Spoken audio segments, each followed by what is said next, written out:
So welcome to this presentation. As we have already seen in our previous presentation, we were looking at the counters, the PLC counters, wherein we have seen the forms of the counter, and what we are supposed to see now is how exactly the programming is done in your PLC counters, and also the different types of the counting operations like up counting and down counting, and also how do you collaborate the working of the counters with that of timers, and also how do you realize the working of the sequencers. So I have already told you all these things, right, where exactly the counters might be helpful in our day-to-day industrial process activities, right. So and we have also seen what exactly are the different types of the counters and how exactly a counter operates, on what principle the counter operates, right. You have got the up counting, you have got the down counting, and also we have seen that most of the PLC counters are down counting in nature. You have got a preset value. Once the counter is activated, the values get decremented depending upon certain input. Once the terminal count is reached, right, you are going to have something else activated by means of the counter contacts. That's what we call it as the down counting. But that doesn't mean that you have only down counting, you too have up counting as well, right. So from 0 it will go to a preset value. Once the preset value is reached by the counter, then the counter contacts will operate. That also we have seen in our previous presentation, and also we have seen the different elements, right. One relay coil and the reset counter. This diagram also we have seen in our previous presentation. So this is looking something like this. So you have the reset. If it is a down counter, so on what basis the counting begins, right, that we have already seen. And I think I had made a mention about how we will use the counter activities as per our Mitsubishi configuration, right. So that's what we had seen in our previous presentation. Now, as long as the programming is concerned, right, so this is a very important point to be noted, the counter programming, because the counter programming resembles almost all the industrial processes, right, wherein an external event has to be monitored and counted. So therefore, please try to understand this particular example, wherein this serves as a generic example for us to discuss subsequently how you combine the counters and timers, the up counters, up down counters, right, sequencers and other things, right. So now if you look at this diagram, you have as I have already told you, there is a RST, that is the reset, because as in your the stop clocks and all, right. So you start with some value which might already been set. So if you want to set with a new value, right, you will have to reset it, you have to bring it to the normalcy. That's what we have, the reset. And that reset can be done with the help of one of the inputs, which in our case is IN1. IN1 is the reset, the input, which is one of the conventional inputs which we generally give it to the PLC, maybe a kind of switch, right. Let us say that a switch S1 or something like that. Upon closing this switch, your counter gets reset. This is what is the first thing. Then once the resetting takes place, as long as you take a up counter, for example, it is already set with certain value, say 10 or 5 or something like that, right. So here this particular input will take care of incrementing the count. As you can see, the pulses are going to be generated here. I have given you some example of the photo sensors that are deployed at a door or something like that, something like this, right. So whenever some person enters here, he or she cuts the light and you will get the pulses generated like this. upon cutting the light. Sometimes you may have the pulses getting generated this way also, what you can see in the diagram here.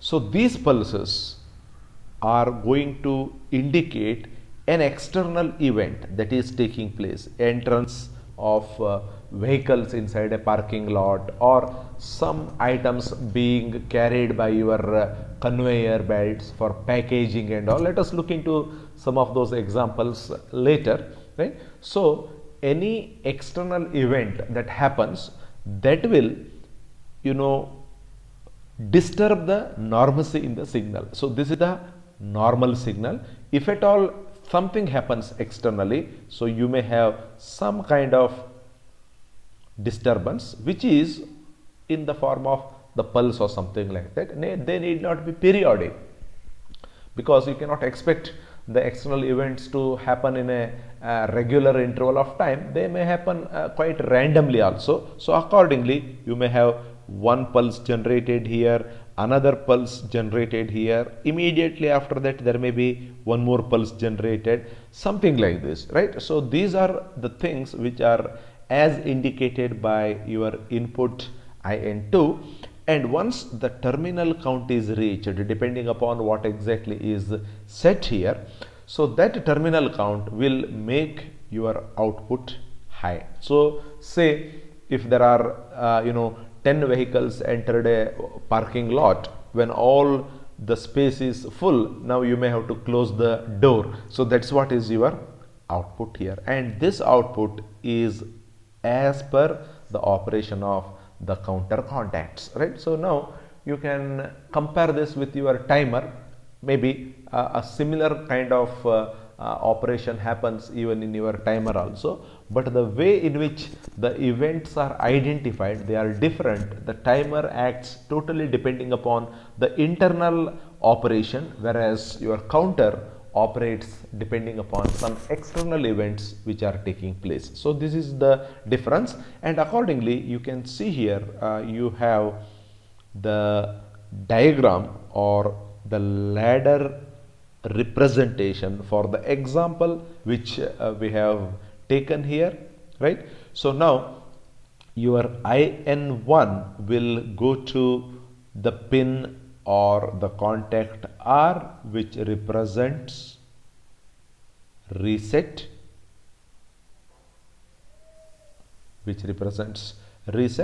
So you have some preset value, some counter value, and Q, which happens to be the output.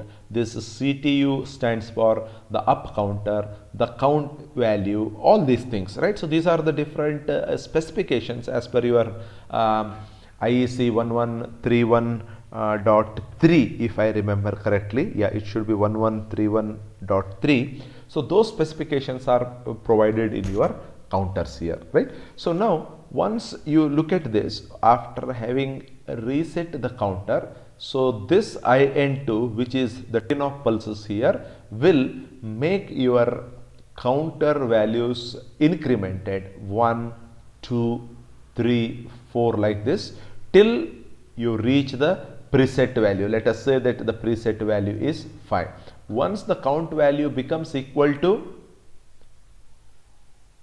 preset value, once the count value becomes equal to the preset value, then your output here Q is going to be activated, and that in turn will activate the external output, right? So the output of the counter is different, the external output is different. Maybe the output of the counter is some kind of the signal actuation, which may close the door or which may open the door, right? Which may lift something, which may bring down the something, depending upon where exactly you make use of these kind of situations. So this is how you have the operation of the counter here. As you can see there, everything is very clearly given there.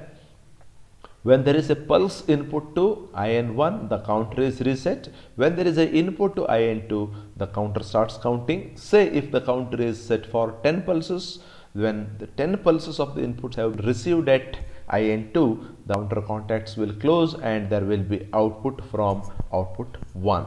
If any time during the counting is the input to IN1, this is very important, the counter will reset and start all over again to count 10 pulses. So this is the meaning of that. So now suppose when you have gone to the fourth pulse here, when the counter value is equal to 4, whereas your preset value, let us say it is equal to 5.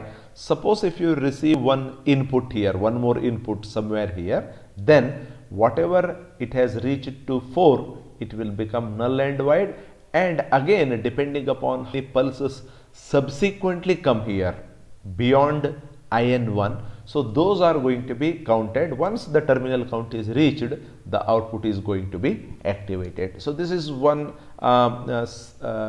thing which you should know, again as per what you see in your stop timers and all, right? So a similar mechanism or similar operation takes place even here also. Now let us look into these things from the point of view of our requirement, right? How exactly we have in our Mitsubishi configuration all these operations written. The general one which I have shown now, let me now write it a specific example for the same case. I will consider the two rungs, the power rails here like this. Then first let me take one input, say X400, and here I would represent the counter something like this. So again in the counter, let me have 3 parts like this. The first part we reset here. The first part is reset.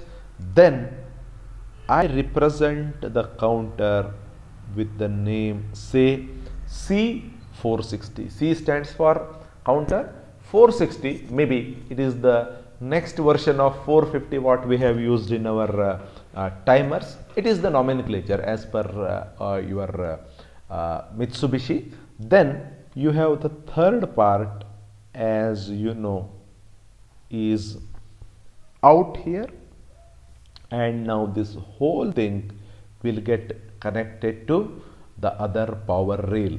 This is how the things look like as long as your counter operation is concerned. Now what is to be connected to reset and what is to be connected to out, that we know. So we don't need to connect anything to the middle portion, which just represents it is a count.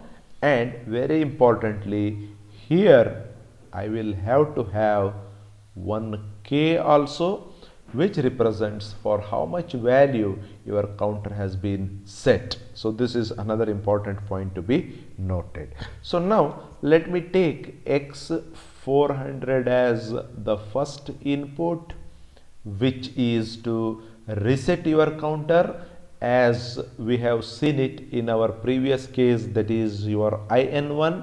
This is my X400 here. Then this IN2, take it as X401. You can see this I will take as X401 here. Then the counter contacts here, which are used to activate an output, the output would come here. I will take it as Y430 here, and this will remain C460. This will remain as C460.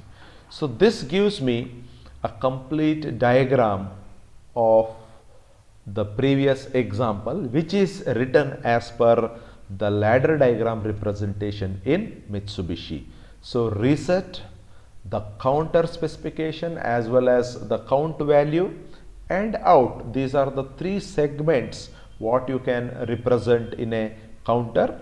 and where your reset has to be connected, or to which your reset to which input your reset has to be connected, and to which input your output has to be connected. That all you have to see as per the requirement. So now if you want to write the program for this, your instructions for this, so the first one happens to be LD X 400 as usual. Now very importantly, the second instruction happens to be a reset instruction, which is RST. This is very important. What you are going to reset, that is the counter RST C460, and now immediately your K10 will not come, unlike what we have seen in the case of the timer, because in the timer we don't have any options to reset in the beginning. That is not necessary also. So now the third instruction here would be LD X401, LD X401. Then you will have to out C460.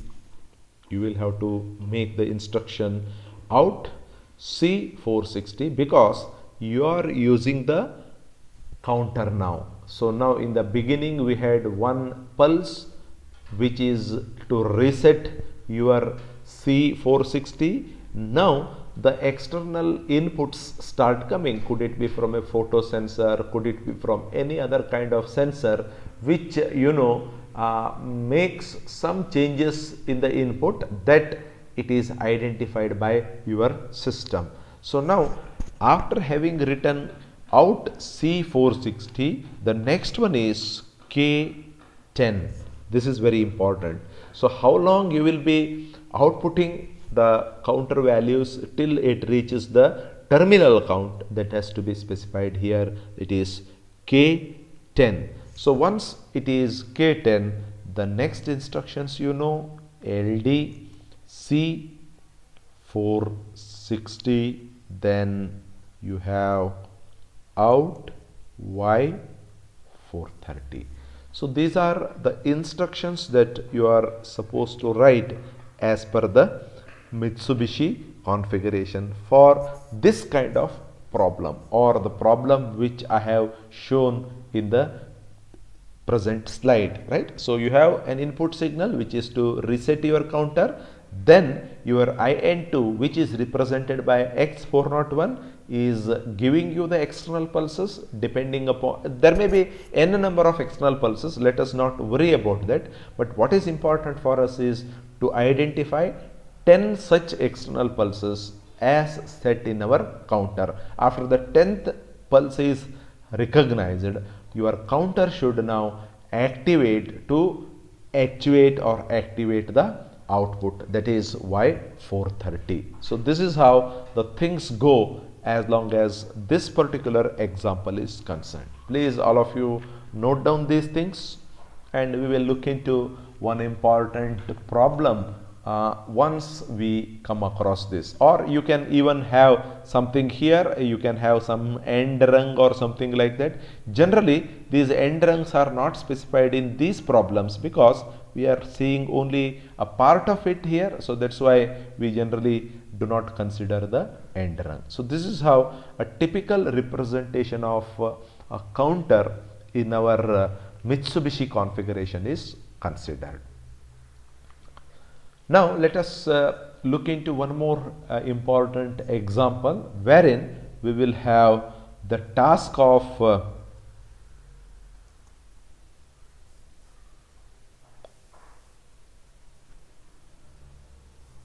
counting. Let us look into one example here. Let me draw that scenario wherein you have something like this.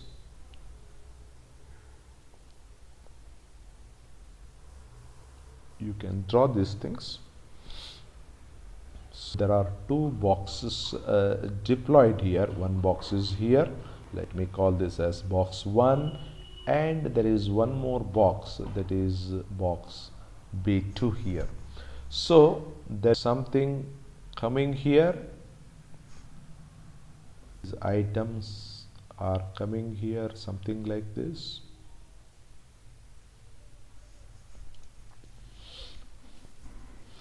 Please draw this diagram, and subsequently we will take the problem statement here.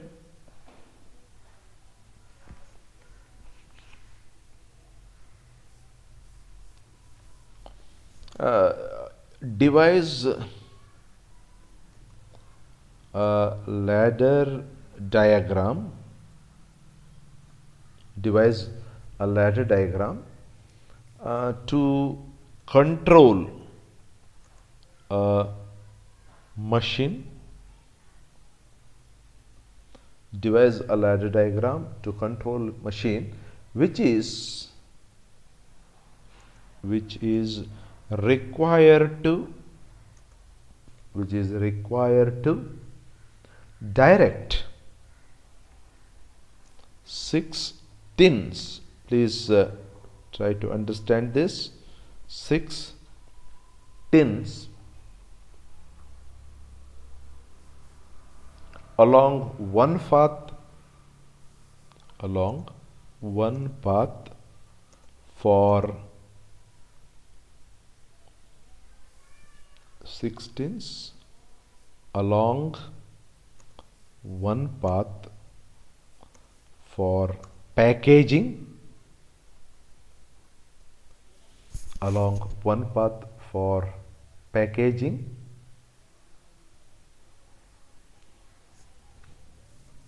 in a box, and along another path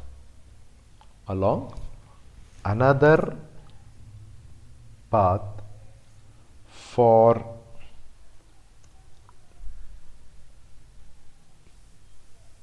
packaging in another box as shown. In another box as shown. A deflector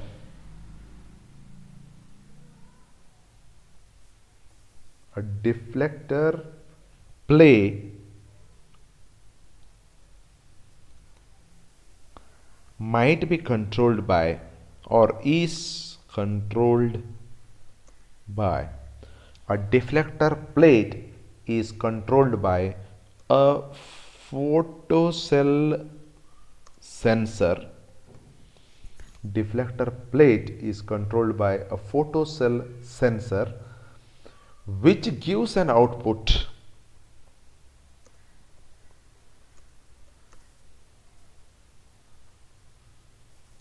every time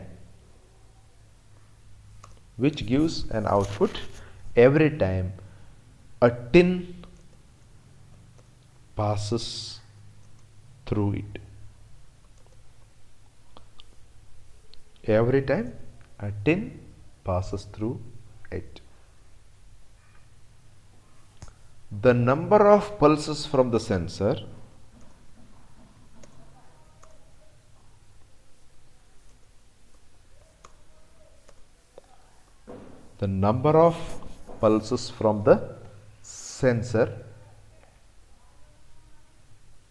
to be counted and used to control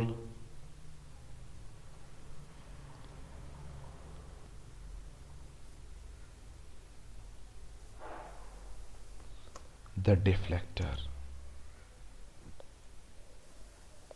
The problem statement appears to be little long here, but it has to be like that only.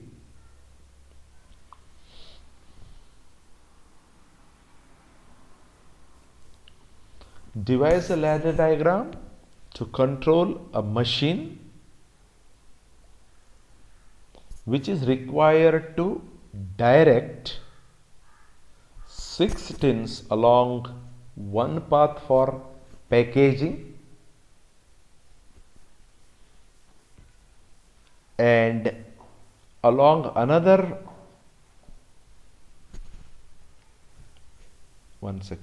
packaging in a box, and 12 tins, this I have forgotten, important point, 12 tins along another path for packaging in another box as shown. So now let me write 6 tins here and 12 tins here. So you have a deflector mechanism somewhere here located, something like this. You just visualize this. So what should happen is something is coming here, or this is a conveyor or something like that. Okay, so these items keep coming on this conveyor belt, right, from somewhere. So what should happen is first there is a tin here which can accommodate, 6, box here which can accommodate 6 tins here. Once 6 tins are coming here, your deflector mechanism should close and it should allow the remaining tins to go to the next box which can have 12 tins. So now how exactly this is identified is there may be a kind of photo sensor here, something like this. So both side, right? Every time when a tin pass generate a pulse here, the photo sensor output. So this you can take similar to what we have taken as X401 in our previous example, right? And these things keep coming, as you know, these things keep coming as long as there are tins which are moving on the conveyor belt. So what you should do here is you should actuate a deflecting mechanism, 6 on this side, 12 on the other side. 6 on this side, 12 on the other side. There is nothing mentioned that this particular operation has to be repeated or not, but you should know what exactly has to be done here. Okay. So now how do you write the ladder diagram for this? You can think of the first part appears to be simple here, and again we need to make use of two counters here. One is to take care of 6 tins and another to take care of 12 tins. Okay, so let us try to draw the ladder diagram for the same. Let me go here and let me start drawing the ladder diagram, and I will first take the first counter.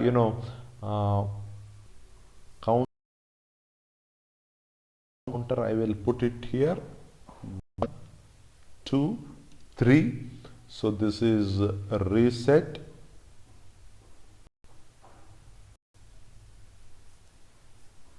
This is a reset. Then let me take it, that is C460 as usual, which I have taken earlier. Then we will take say K6. Let me first start with K6, then got an output. So this is the first part of your counter, and now what I should do on the other side to decide. Please see here, I will take one input X, say 400 or something like that. Let me take these things away. Yeah, X.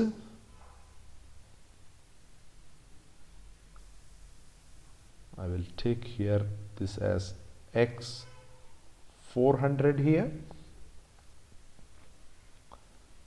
Then X401,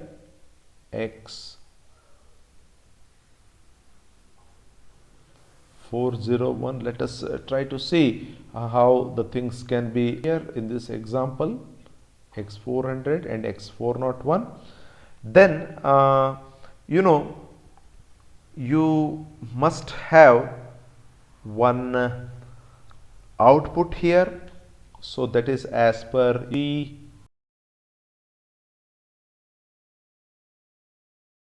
Simple thing which we have already seen earlier. Let me write this as y 430. So this is C 460. This is what is your first thing.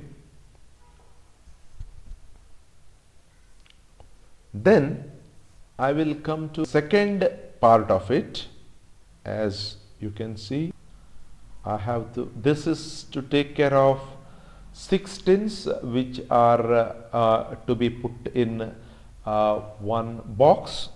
Then the second one must again should have the same input, and here your counter is going to be different, because this is my reset as usual, because this should take care of 12 items. And let me write this as C461 and K of 12 here. Then as usual you have out here, so this is going to this, and your out here will be again as per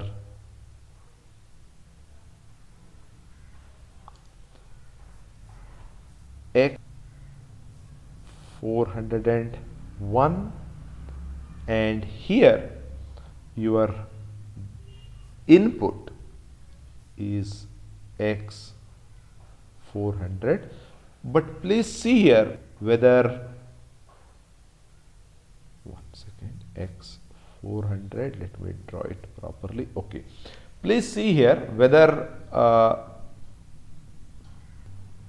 you will be able to understand, or you will be able to completely take care of this system or not. What is asked in the problem?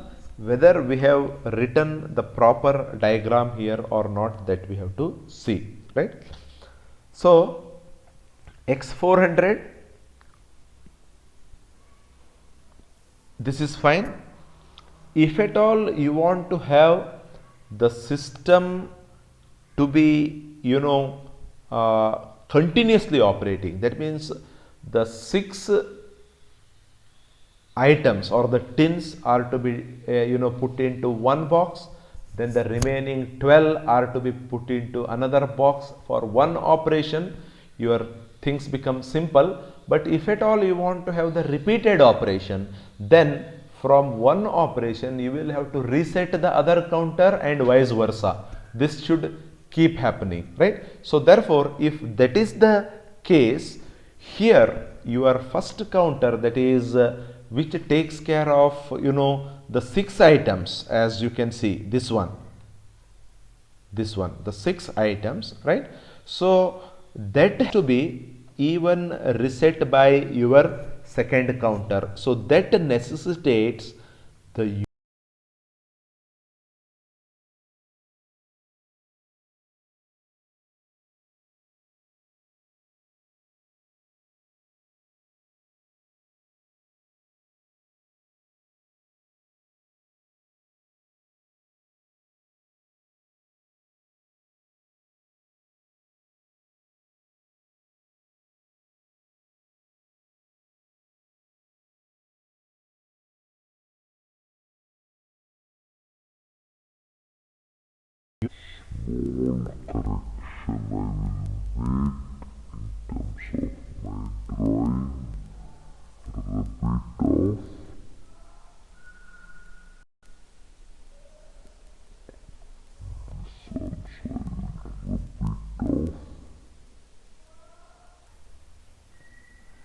Here I will have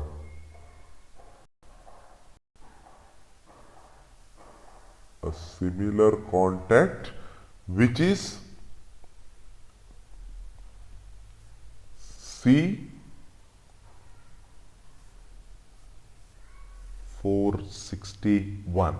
So since there is no space there for me to write, I have written it other side. Please look here, C461.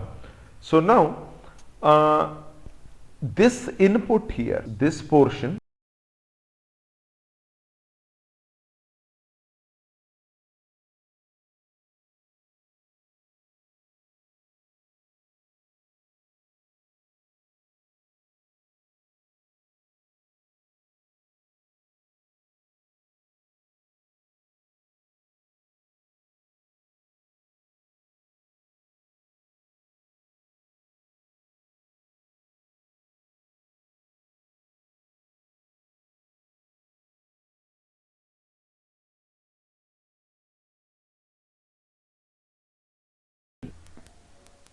there is an input.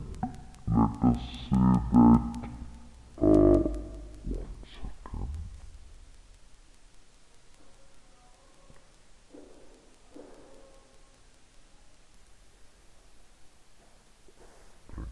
Here, okay.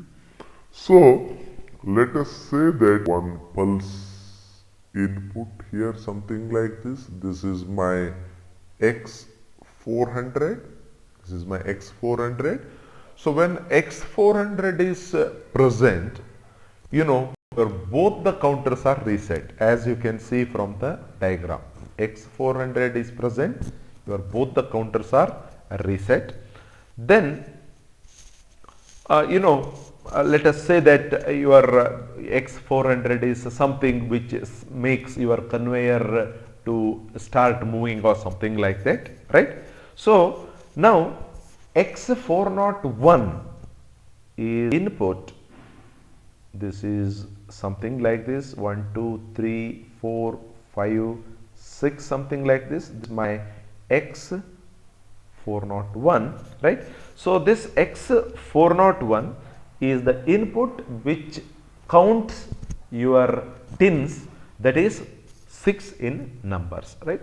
So again, this X401 may be the input from your photo sensor, whatever that has been specified in the problem, the same thing, right, which basically detects the presence of the items that are passing through the conveyor, right? So now your C460, the first one, the first counter, C460 starts counting after your 400 is momentarily closed and the 6 items are counted by means of X401. X401 is the one which gives you the continuous pulses upon identifying the tins here. So these tins, let us assume that they keep coming. We don't know how many number of tins are coming, right? And this C460 starts counting after this X400 is closed and 6 items have gone or 6 items have passed through it. It closes its contacts, that is C460. Once C460 closes its contacts, you can see here, right, it will actuate an output Y430 and Y430 happens to be a deflector mechanism, output mechanism, which we have already diagrammed. You can see here. So this deflector here, okay, will take care of diverting the remaining items to the other side where you have got a box of the capacity of 12. Okay, so now once Y430 is activated, right? So the deflector is now activated in such a way that your items are deflected to the 12 pack box, right? Now how do you count that 12 packs, right? So that is very important. So now if at all you want to start the counting of 12 more pulses, something like this. So now I will continue from where I had left. This is X401 only. 6 pulses have all come. Now this is my, one second.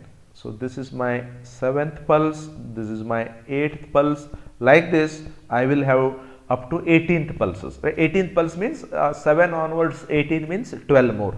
So if at all you want to activate that, so you must the output of C460 and X401 to togetherly take place. Then only once your C460 output is present, that is the first 6 tins have already been counted, plus the 7th, 8th, 9th, 10th up to the 18th, that is the 12 more pulses or the 12 more tins, which is as indicated by your X401 here. So that is the reason why you must include C460 here also. This is a very important point to be noted, right? So along with the output of C460 and the continuously coming pulses from X401, your output begins for C461 for 12 cycles. So after the 12 cycles have completed, right? So what exactly happens is, you can see C461 is going again this, right? So which will reset your first counter, right? So the first counter getting reset means here also you will have the stoppage and your original rung, that means from the everything would now start counting afresh, right? So therefore this is a very important diagram for you to understand. If at all you want to have the continuous counting, as long as n number of pulses are getting generated depending upon n number of the tins which are moving on the conveyor belt. So out of those n number of tins, what should happen is 6 should go here, remaining 12 should go there, then again 6 should come here, again 12 should go there, assuming that the suitable number of boxes are placed periodically as and when a particular box gets filled up, right? So like this, one counter should set or reset the other counter along with the activation of those counters by virtue of the inputs X401, which we assume that they keep coming, they keep continuously coming, right? So after that, one complete cycle is over here, you would go back to this one and again you will start counting for 6 more pulses there. Again after the 6th pulse, you will come back to the second counter, and this process keeps continuing. So until you reset the whole system.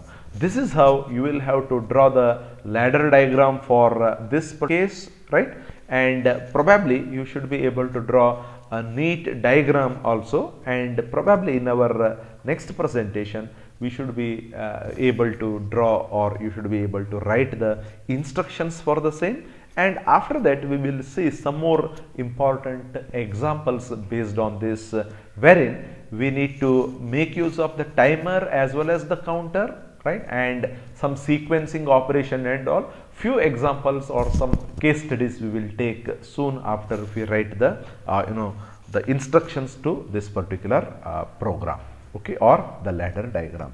So with that, now I would stop here. In our next presentation we shall